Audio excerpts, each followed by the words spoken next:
and welcome to this week's edition of the 4Ps podcast. This week, we're headed to New Zealand. We're headed to meet author Talia Shefi.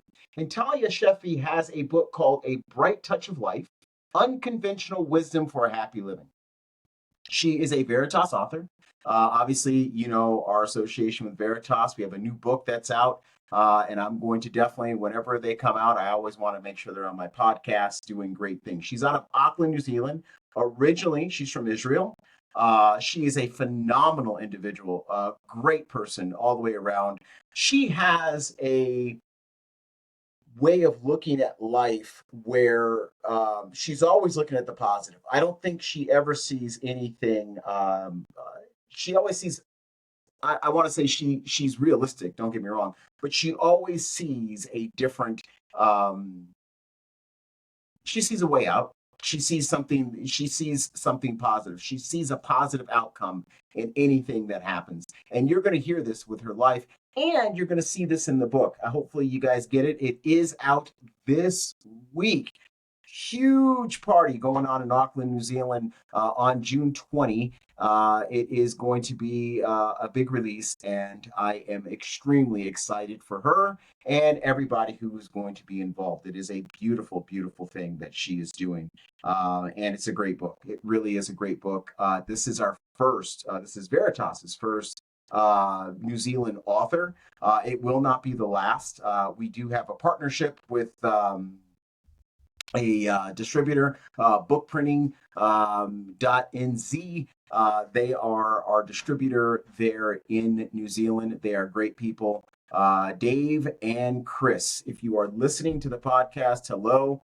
If you need anything done, and I'm giving you a plug on my podcast. If you need anything printed in New Zealand, go to these guys. These guys are great. They are awesome. And I love them to death. They're great people. They really are. And can't wait to have a beer with them when I get in. So, but anyway, let's go back to Talia Shefi. Again, the book is called A Bright Touch of Life, Unconventional Wisdom for Happy Living. You actually can get it on pre-order on Amazon right now. You can absolutely get it. And that is a great, great thing. We'll be right back right after this. What if happiness was never something you had to chase, but something already waiting within you? In A Bright Touch of Life, Talia Shefi shares heartfelt reflections, unconventional wisdom, and gentle insights designed to help you rediscover meaning, peace, and joy in everyday living. This is more than a book. It is a reminder to slow down, reflect, and truly live. A Bright Touch of Life, Unconventional Wisdom for Happy Living. Available June 2026, wherever books are sold.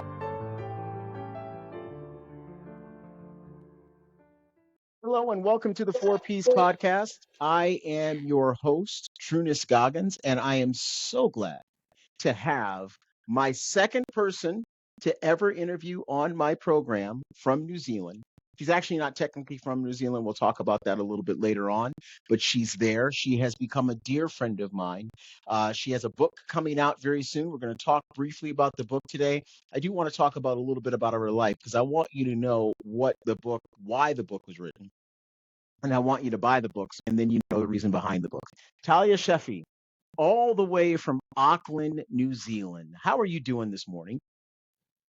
I'm doing amazing. Very All right. happy to be here. Very grateful. Yeah, feel fantastic.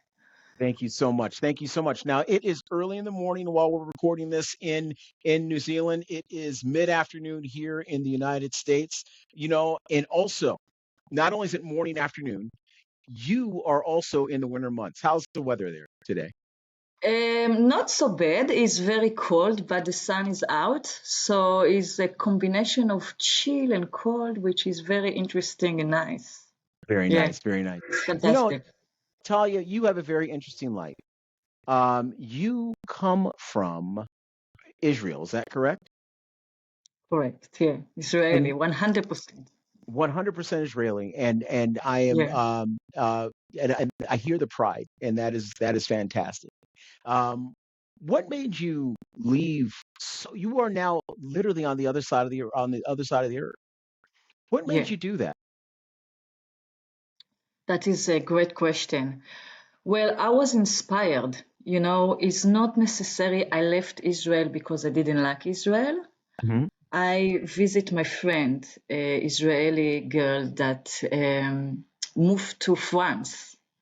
And when I visit her and see what is done for her, how she grows as a person and how much she's living the moment, I feel like I want to do the same. I want to put myself in a different country, different reality, and find the vibe of life again. Almost to born again, almost to find the heartbeat again. I feel like it's a way for me to grow more as a person. Hmm. And we all the time looking for place or way to growth. So I thought, how cool is that? Is to throw yourself to other country and other language and find it again. Wow. So it was a bigger journey. Yes, it wasn't easy to immigrate. That it is Israeli. No, nobody gave us so easy a visa because the situation. It was a big journey, but I have to say that it was worth it because what I met in New Zealand, I met myself, and I couldn't grow as a person and find the vibe of life again.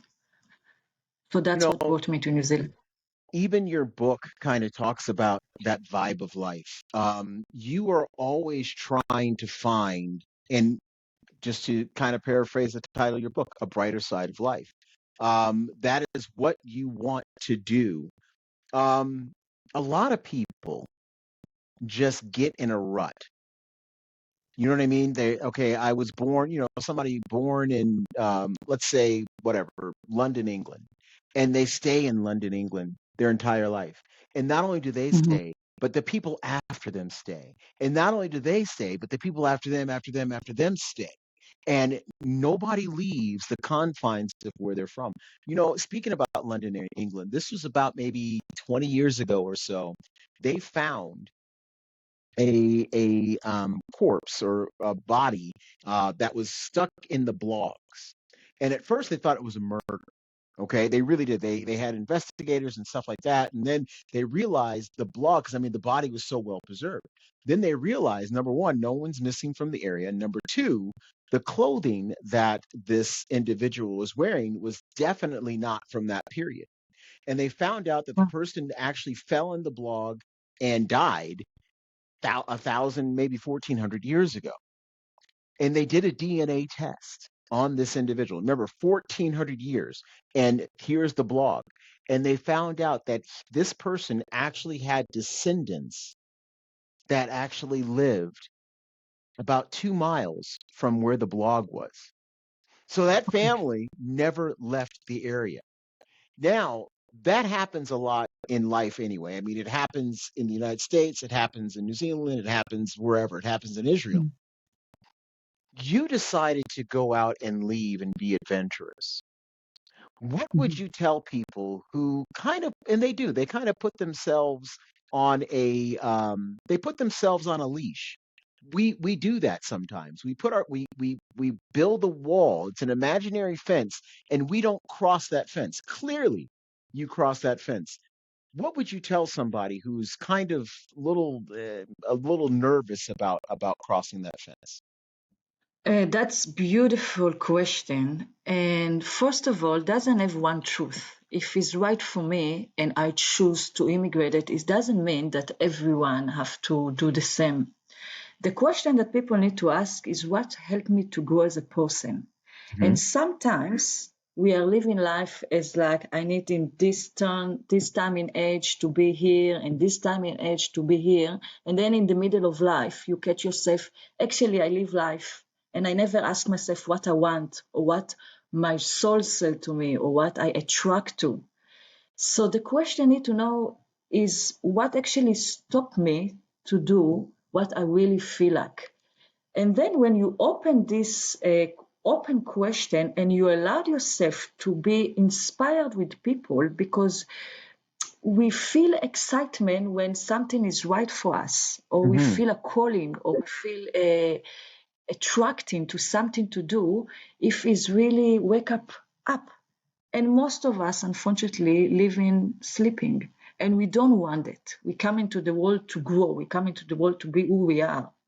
But sometimes education, religions, belief, self-belief, limitations stop us. So the real question to ask is, what helped me to growth? And when fear coming inside, that's exactly where our strength sitting. Because fear, the other side of fear, is our ability to grow. Right. So where I feel fear is where my desk is there, is where my ability to grow. Wow. And we do get inspired. But I do really recommend for people, if not just, don't have to immigrate. It is not correct to everyone, but definitely be open to different way of life or of different choice.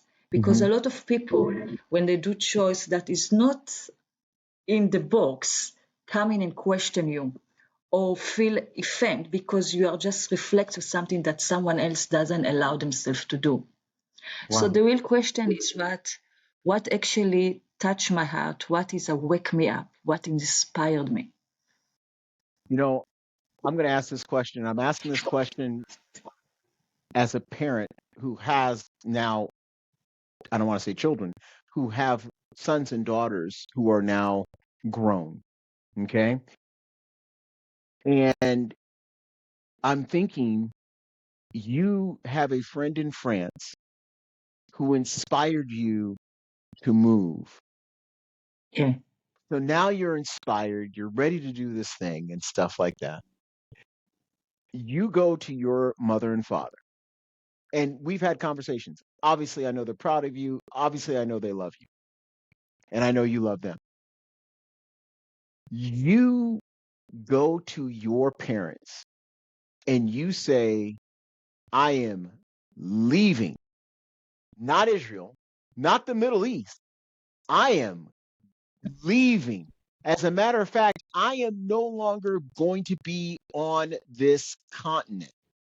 I am no longer going to be in this hemisphere. I am no longer going to even be in the same season as you. I'm gone. As a matter of fact, there will be about 7 or 8 hours that we will not even be in the same day. What was the reaction? Trunnis, you touch really a good point here, and you asked the right question, and I will tell you what. I'm very grateful for my parents, and it's not the first time I come in and I throw like a bigger bombs and I say, hey, I want to do that. But I'm very lucky and grateful to have a parents that allow me to be who I am and think about what I want, not what they want. Now, as you are as a parent, of course, you want your children close to you, but what you really want, that they will be who they are. And you don't want to stop them to take the choice of life, because the most important thing we have in life for each of us is a choice. And if someone come in and take your ability to choose, it's almost like take you some organs, because it's the most holy things in life. So as your parents, what you want the most for your children is to be who they are. And your children maybe need to be who they are in Japan. You never know. They know. But your job as a parent is allow them to be who they are. Even it means that they will live in far away. Because true love and connection not limited to physically things. You can have a child that live near a door and you never see him, or the connection is very low. And the other side, you can have a child that live in another country, but the connection and the love is unconditionally. And most of that, you allowed him to choose. And that is the highest form of love. And that's what you want to give to people. And especially the loved one, your children, the ability to choose and not choose for them. So my parents got shocked, but they accepted. They get shocked. They said to me, wow, really? I said it immediately. I'm leaving. I feel like I need to leave another country. They got shocked, but they know me already. It's not if they know me. And they are fantastic people that allowed me to be who I am. That is a beautiful thing. You know, what you just said is something that needs to be heard over and over again. That is actually what that answer is, something that I'm going to share. I'm going to purposely edit this out and share on my YouTube channel because parents need to hear that. That is the ultimate act of love. And I'm going to tell you, kids are going to, or your, I don't want to say kids, I want to say your sons and daughters are going to make decisions that are going to shock you in Talia's case. They're going to make you mad. They're going to do different things that you don't, whatever, and I was talking to a friend of mine who has an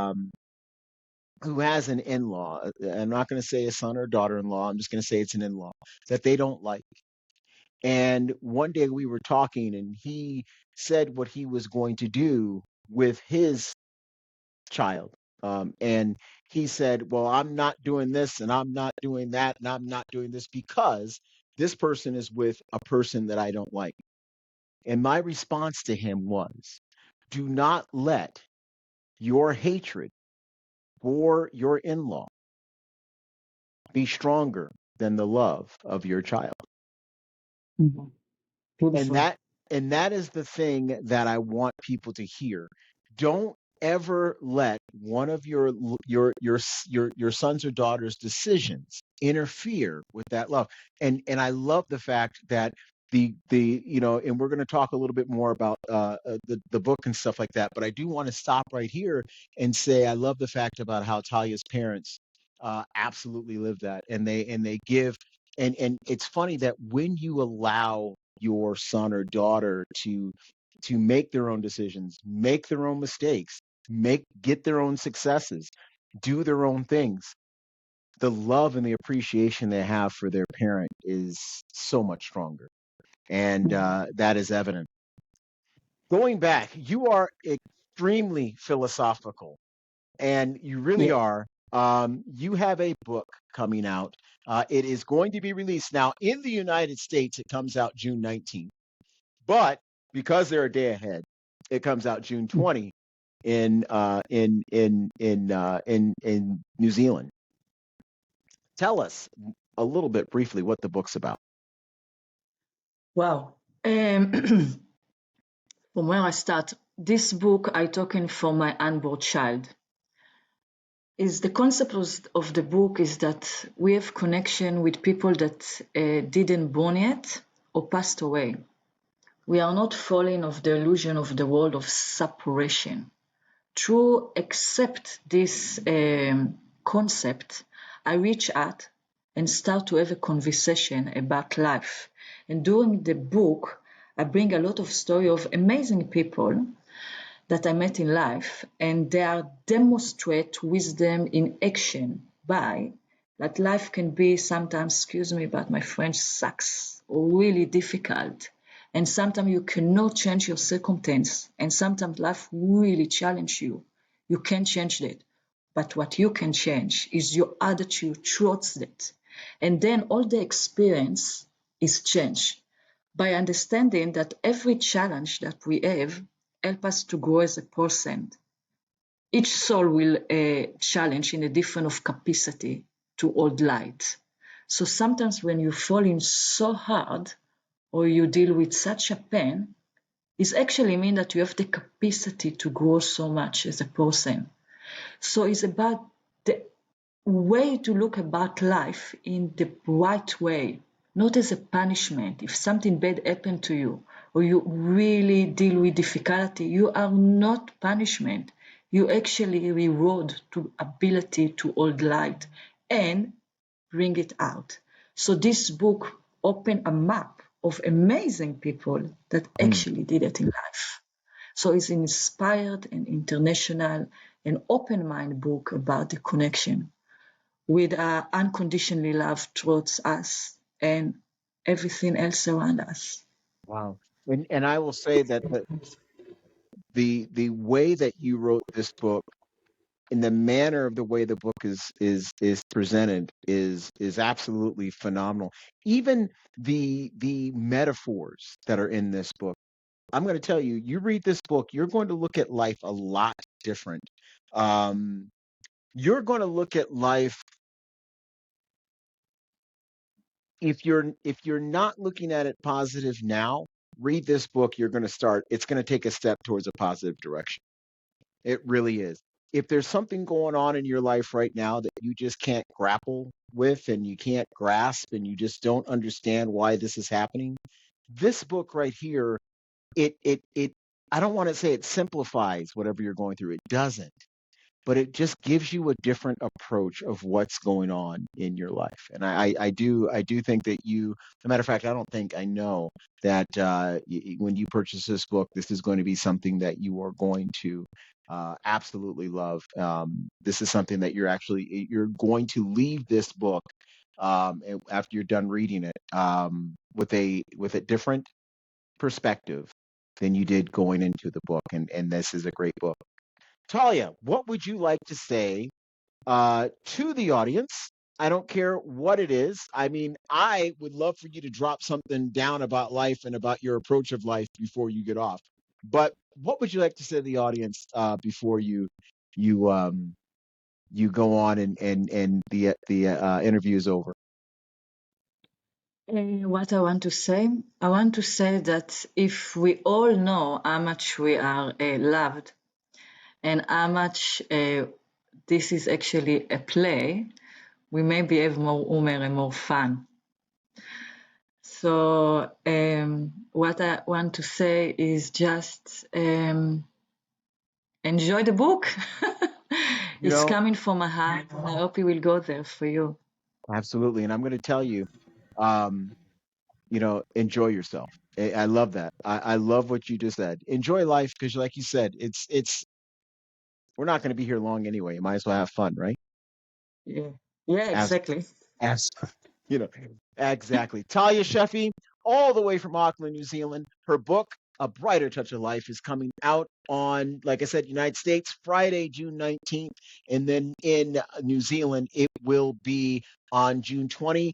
I do believe that you'll be able to pre-order this book starting, I think, the 9th of June. You'll be able to go on and pre-order. I do know that there's going to be links that will be available on the Veritas line. There will be Amazon links for you to get. Also, there will be bookstores in New Zealand, Australia, the United States, and Canada that will have this book available for you to buy. Talia, thank you so much for being on the program. Thank you. Yes. Thank you. You're welcome. We'll be right back. Bye-bye. Every story begins with a truth. Some stories are meant to inspire. Some are meant to heal. All deserve to be heard. At Veritas Publishing House, we bring truth to life through the written word. At Veritas, we guide authors from vision to visibility with purpose, planning, passion, and persistence. This is more than just publishing. It's legacy. Veritas Publishing House, publishing truth, inspiring purpose. Welcome back to this final segment of the 4Ps podcast. Again, great interview. Talia's book, again, A Brighter Touch of Life, Unconventional Wisdom for Happy Living. Happy living. Make sure you live happy. Absolutely. Great book. Even better person. Her going and literally enjoying life the way she wants to enjoy it in her part of the world. She picked her part of the world. The funny thing is we have freedom of choice. Most of us in the world have freedom of choice. We can make choices. We can go wherever we want to go and we can do whatever we want to do. But our very first choice about our life is determined for us. And that's where we're from. That's our citizenship for the most part. That's our city that we live in. why am I a Buffalo Bills fan? You know why I'm a Buffalo Bills fan? Because I was born in Buffalo. That's it. Seriously. It wasn't like I would have been a Buffalo Bills. If I was born in Cleveland, I would be a Cleveland Browns fan. Matter of fact, I'm wearing Cleveland Browns colors today. I'm sorry about that. I'm not a Cleveland Browns fan, but I like Cleveland, good city. I'm a very loyal Buffalo Bills fan. If I was born, if you were born in Seattle, you would be loving Seattle, whatever, because that's where we're from, and that builds our environment. Talia was born in Israel. She wanted to see life, and she said, "This is where my life is going to be. My life is going to be in New Zealand." And she is such a reflective, such an analytical individual. I love talking to her. I love her outlook on life. I love her ambition, and I love what she's doing. And you are going to love the book. Don't forget, the book is out right now. Huge party in Auckland. Auckland's going to be jamming on June 20th, 2026. You're going to really love it. Again, A Bright Touch of Life, Unconventional Wisdom for a Happy Living is the name of the book. Couple things. I will be in Las Vegas, Nevada at the Caesars Forum on July 8th through 11th. I'll be at the Freedom Fest. A lot of great people that are going to be there. Steve Forbes, Rob Schneider, Glenn Beck. A lot of people are going to be there. The 4Ps podcast is actually going to be there. And I'm going to tell you right now, there are going to be some really poppin' guests. We are not going to go live, I don't believe, but when I come back the week after, we are going to have a special podcast, and we are going to have some phenomenal guests, and it's going to be a bunch of them. All right, so it's not going to be like when we come back and you got one guest. This is going to be a lot of folks that are going to be on the podcast for that. Again, that is July 8th through the 11th. I'll be at the Freedom Fest in Las Vegas at the Caesars Forum. The other thing is we'll be talking about a new book that is going to be released this week, one that I co-wrote called Unscrewed, and obviously the one sits over my shoulder and the one that's in honor of the podcast, the 4 Ps of You. Will be there. So get a copy of the book. Buy the book. I'll sign it for you. Might take a picture of you. I bought a brand new suit. Literally, I did for this event because it is really, really hot in Vegas. And so I wanted to make sure I have a brand new suit. I'm going to finish this podcast off on a very, very somber note. This coming Friday, June 19th, 2026, will mark the 11th year that my daughter was murdered in the streets of Indianapolis, Indiana.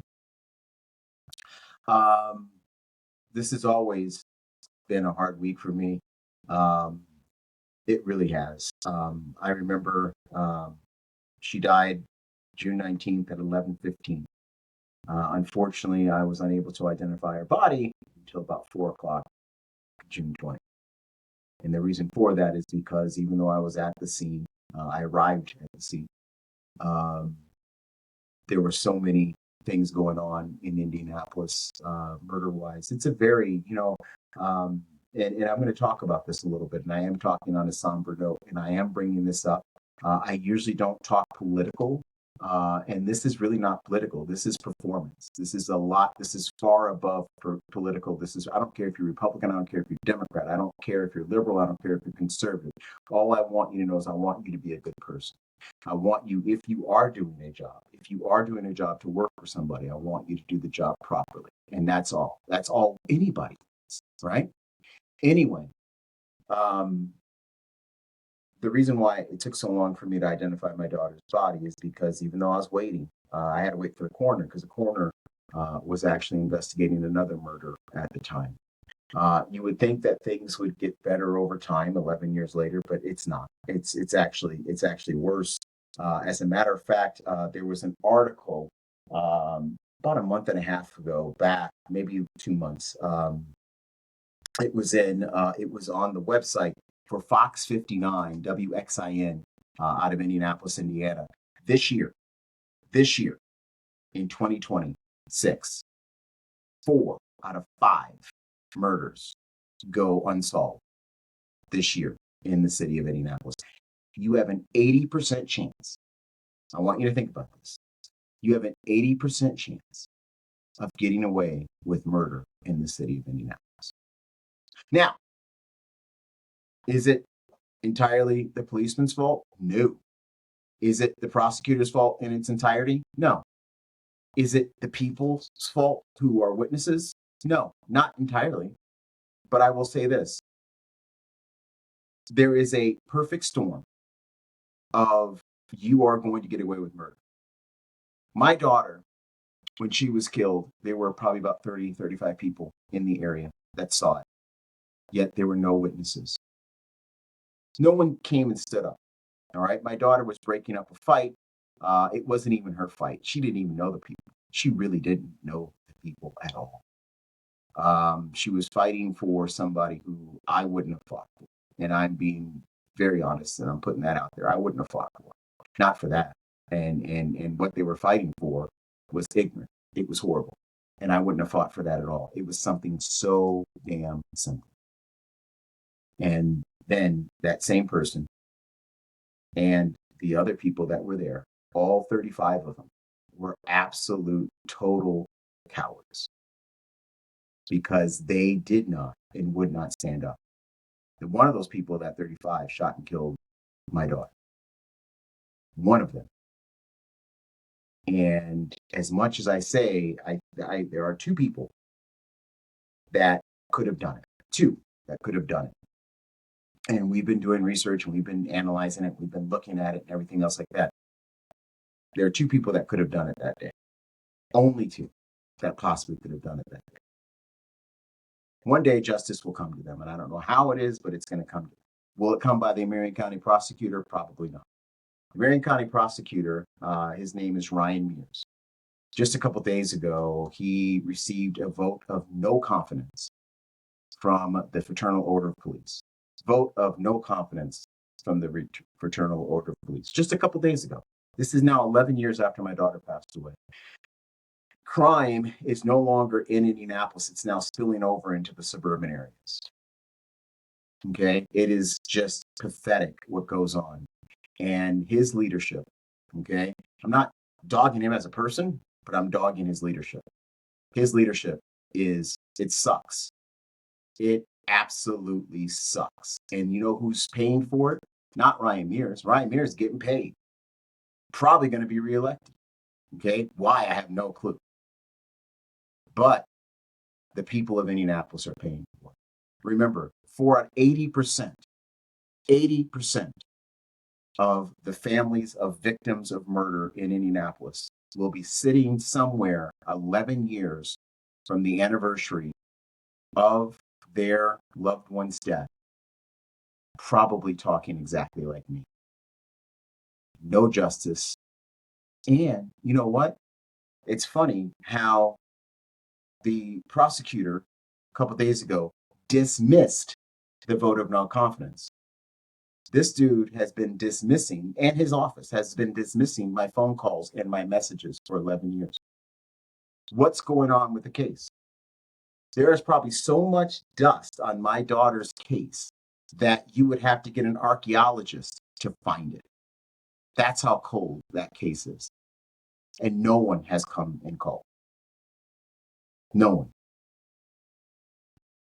It is awful. It really is. And it's 11 years since my daughter passed away. I don't really want to end it on this note, this podcast on this note, because it was such a great podcast, and it really was. But I don't want to have this week go by without honoring, without recognizing my daughter, and without just feeling bad for the city of Indianapolis. It's a great city. I lived there for over 2 decades. And in the 2 decades that I lived there and worked there, I met a lot of good friends. And obviously I still have family that live there. But it's a shame. It is a shame what is going on and the leadership that you have there. So this week, a couple things I want you to do, especially fathers. We're getting ready to go into Father's Day weekend, which is on the 21st. always just enjoy every second you get with your kids. Enjoy every second. Okay? And hopefully you're the one that goes first. Because I will tell you right now, losing a child, it's unnatural. You're supposed to go first, father. You really are. And, whatever. And I don't want you to think, oh my God, he wants me to die. No, I don't want anyone to die. I just want you to know that you definitely don't want to go before your kids. It is an unnatural feeling. We are going to end today's podcast, no music at all. Next week, Kurt Driver, who is somebody who is definitely doing just the opposite of Ryan Mears. He is actually doing something for his community in Fort Worth, Texas. And you're going to love what he's doing down there. We'll be on the podcast next week. We're going to end the podcast today with a photo of my daughter and no music, no fade out or anything like that. Kayla, I love you. And there are a lot of people down here that do.